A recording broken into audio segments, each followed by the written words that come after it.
नमस्कार किसान साथियों, आज हम इस वीडियो में बात करेंगे अक्टूबर के महीने में लगाए जाने वाली 10 चुनिंदा सब्जियों के बारे में, जिसे आप अगर अक्टूबर के महीने में लगा देते हैं तो बहुत ही अच्छा मुनाफा कमाएंगे। इसमें पहले नंबर पे हमने फूल गोभी को रखा है। पिछली साल फूल गोभी की रेट अच्छी नहीं थी, इसलिए इस साल बहुत सारे किसान भाई फूल गोभी कम लगाएंगे, तो इस साल फूल गोभी का रेट रहने का चांस बहुत ज़्यादा है। तो अगर आप फूल गोभी लगा रहे हैं तो फूल गोभी की 3 वेराइटियों के बारे में बता दे रहे हैं, जिसे आप अक्टूबर महीने में लगा सकते हैं। ऐसे तो बहुत सारी वेराइटियां हैं, लेकिन उसमें से कुछ चुनिंदा वेराइटियों को मैं बता रहा हूं। पहले नंबर पे है गिरजा। गिरजा अगर लगाते हैं आप तो ये 75 से 80 दिनों में मैच्योर होकर मार्केट में जाने लगेगी। और दूसरी आप फोर्टलेजा को लगा सकते हैं। फोर्टलेजा भी 70 से 75 दिनों में मैच्योर हो जाती है। गिरजा और फोर्टलेजा में एक आपको अंतर देखने को मिलेगा। गिरजा जब तैयार होता है तो उसके फूल खुल जाते हैं, जबकि फोर्टलेजा एकदम पत्तों से कवर रहती है तैयार होने पर भी, तो इसके फूल गिरजा की अपेक्षा थोड़ा सफ़ेद देखने को मिलता है। ये दोनों ही वेराइटियाँ सेमेनिज कंपनी की हैं। और तीसरी वेराइटी क्लाउज कंपनी की गरिमा है। इसे भी आप अक्टूबर के महीने में लगा सकते हैं। जो तीसरी वेराइटी मैंने बताया क्लाउज की गरिमा, इसकी मैच्योरिटी डेट 75 से 80 दिन है। ये ट्रांसप्लांटिंग के 75 से 80 दिनों बाद कटाई के लिए तैयार हो जाती है। दूसरा आप ब्रोकली को लगा सकते हैं, लेकिन ब्रोकली लगाने से पहले आप अपने मार्केट में जाकर पता करें कि ब्रोकली कितने ज़्यादा मात्रा में बिकती है, क्योंकि फूल गोभी की अपेक्षा ब्रोकली को ज़्यादा ग्राहक जानते ही नहीं हैं। इसलिए अगर आप ब्रोकली लगा रहे हैं तो सबसे पहले जानकारी ले लें इसकी बिक्री की, उसके बाद ब्रोकली लगाएं। अगर इसकी बिक्री कम है तो आप 1 एकड़ या 2 एकड़ की तरफ ना जाएं, ½ एकड़ या 1/4 एकड़ लें। ब्रोकली की वेराइटियों के बारे में चर्चा करें तो आप क्लाउज और नामधारी दोनों में से किसी भी एक वेराइटी को चुन सकते हैं, या दोनों वेराइटियों को ले सकते हैं। दोनों ही ब्रोकली की अच्छी वेराइटियां निकालती हैं। तीसरी खेती आप अक्टूबर के महीने में पालक को लगा सकते हैं। और आप 18 से 20 अक्टूबर तक देसी पालक को लगाते हैं तो अच्छी तरीके से इसका ध्यान देंगे तो लगभग 25 से 27 दिनों में तैयार हो जाएगा। और जब इसे मार्केट में ले जाएंगे तो इसका रेट 60 से 80 रुपये किलो तक का मिल रहा है। पिछले साल जिन किसान भाइयों ने 20 अक्टूबर तक देसी पालक को खेतों में लगाया था, तो जब वो तैयार करके मार्केट में ले गए तो उसका रेट 80 रुपये किलो थोक का मिला। आप अगर देसी पालक को इस महीने में लगा रहे हैं तो कुछ बातों का इसमें ध्यान देना चाहिए कि जो साटे बना रहे हैं वो थोड़ा पतले हों, जिससे आप सिंचाई करें तो पानी हल्की सिंचाई करें और पानी तुरंत उसमें लगे नहीं। साटे चौड़े बनाएंगे तो पानी लगेंगे साटे में, धीरे धीरे सिंचाई होगी, जिससे पालक गलता है। देसी पालक बहुत ही नाजुक होता है तो इसका प्रोडक्शन कम हो जाएगा। अगली खेती आप करेला को लगा सकते हैं। अक्टूबर के महीने में करेला लगाने का सबसे उचित समय है, क्योंकि करेला के बीज जो होते हैं थोड़ा मोटे होते हैं और ज़्यादा लो टेम्परेचर में नहीं जमते। तो अक्टूबर के महीने में उचित समय होता है, अच्छा टेम्परेचर होता है इसे लगाने की। और अक्टूबर के महीने में लगाकर ये जम जाता है तो ठंडियों के मौसम में वैसे ही पड़ा रहता है।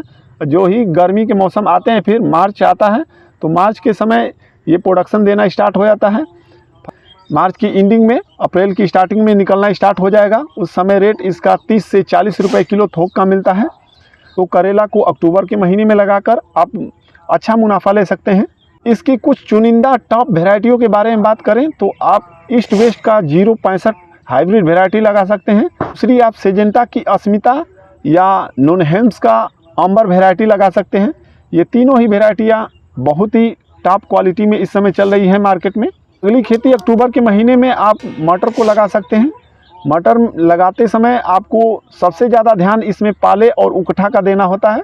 मटर लगाने के बाद जब जर्मिनेशन हो जाता है तो उस समय उकठा रोग लगता है, पौधे जड़ से उकठ जाते हैं। समय आपको अच्छी क्वालिटी की फंगिसाइड का ध्यान देना होता है। आप नेटिवो को चला सकते हैं, अगर उकठा रोग लग रहा है तो नेटिवो को चलाकर उकठा रोग से बचा सकते हैं। और इसे जब मार्केट में ले जाएंगे तो इसका रेट बहुत ही अच्छा मिलता है अक्टूबर में लगाए जाने वाले मटर की। इसकी कुछ टॉप वेराइटियों के बारे में बताएं तो आप PCM 808 या गोल्डन सीड का आप GS 10 नाम से हाइब्रिड वेराइटी आती है, दोनों वेराइटियों को चूज कर सकते हैं आप। अगली खेती आप परवल की अक्टूबर के महीने में कर सकते हैं।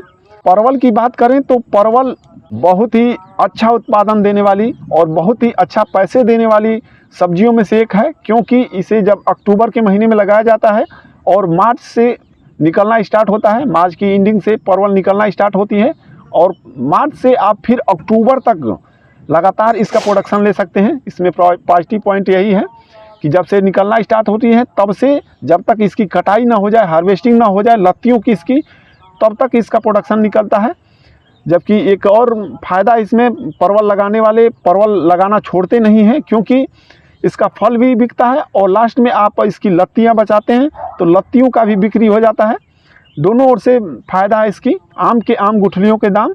तो परवल का लगाने का सबसे उचित समय लगभग 10 से 15 अक्टूबर है। उस समय टेम्परेचर ठीक ठाक हो जाता है और बरसात की चिंता नहीं रहती कि अब बरसात का मौसम है, तो बरसात का मौसम बीत जाता है और टेम्परेचर ठीक रहता है। उस समय 15 अक्टूबर से 18 अक्टूबर तक आप परवल की लत्तियाँ लगा सकते हैं। तो इसमें कुछ वेराइटियाँ की बात करें तो आप राजेंद्र परवल 1 को लगा सकते हैं, या काशी अलंकार के नाम से ही वेराइटी है, इसे भी लगा सकते हैं, या स्वर्ण रेखा एक अच्छी क्वालिटी की वेराइटी आती है।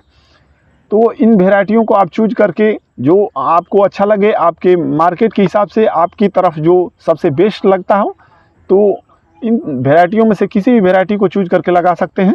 अगली खेती आप धनिया, मेथी, चुकंदर इन सब की कर सकते हैं। जब आपको लगे कि बरसात का मौसम एकदम बीत गया तो उस समय धनिया, चुकंदर और मेथी तीनों वेराइटियों को लगाते हैं किसान भाई। अगर आप धनिया, मेथी को लगाते हैं तो इसका पॉजिटिव पॉइंट ये है कि ये 40 से 45 दिनों में ही तैयार हो जाती है और तुरंत मार्केट में ले जाने योग्य हो जाती है और इसमें लागत बहुत कम है। कम लागत में इसकी बुआई करके आप प्रॉफिट ले सकते हैं।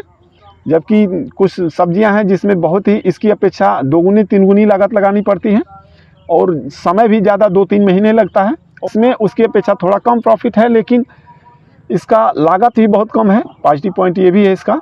तो इस वीडियो द्वारा दी हुई जानकारी आपको पसंद आए तो वीडियो को हाइप करें और इसी प्रकार की जानकारी के लिए इस चैनल को सब्सक्राइब करना ना भूलें।